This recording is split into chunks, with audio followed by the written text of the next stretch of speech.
It's almost a week now since we celebrated the birth of Christ among us, December the 25th. And tomorrow we will celebrate the feast of Mary, the mother of Jesus, on the first day of our civil New Year. And on the Sunday between these two feasts, we always concentrate on the other person who made up that group, that family of Nazareth, into which Jesus was born, St. Joseph. Now, there's little information about the life of Jesus and Mary and Joseph in Nazareth in that family setting for 30 years, until Jesus begins his public life and his teaching. And that always prompted in my mind speculative questions about what that life may have been like. I mean, did Mary come out at 5 o'clock every evening and shout from the front door, "Jesus, supper is ready," like my mother did?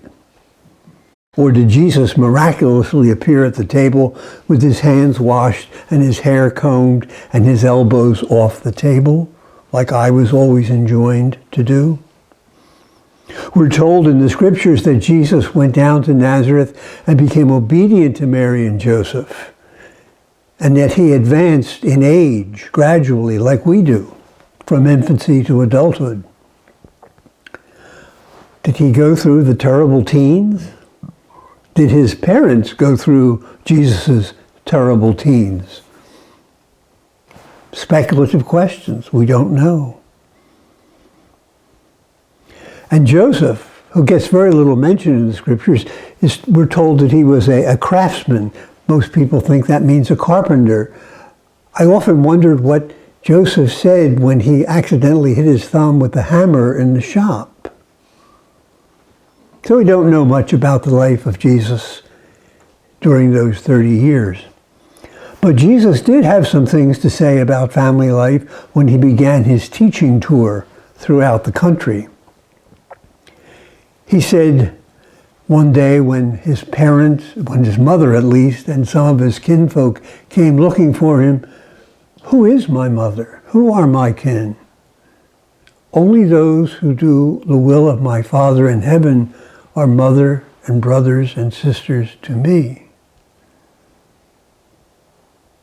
And again, later on he said, "Anyone who loves father or mother more than me cannot be my disciple."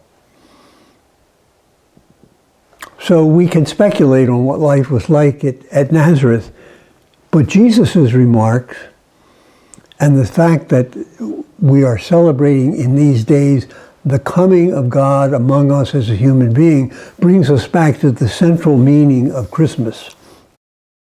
We don't need to know about the family life of Jesus because we have all been drawn into the very family life of God himself by the coming of Jesus among us. We become members of the Trinity, as we would say in theology or the catechism, the family of the Trinity, because a member of that family, Jesus, has been born among us as one of us. Peter says in his second epistle, in Christ Jesus, we have been given everything necessary to share in the very life of God.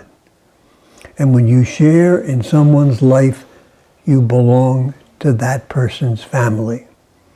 Our ultimate goal, our ultimate destiny is not the Holy Family of Nazareth, but the holy life of the Trinity.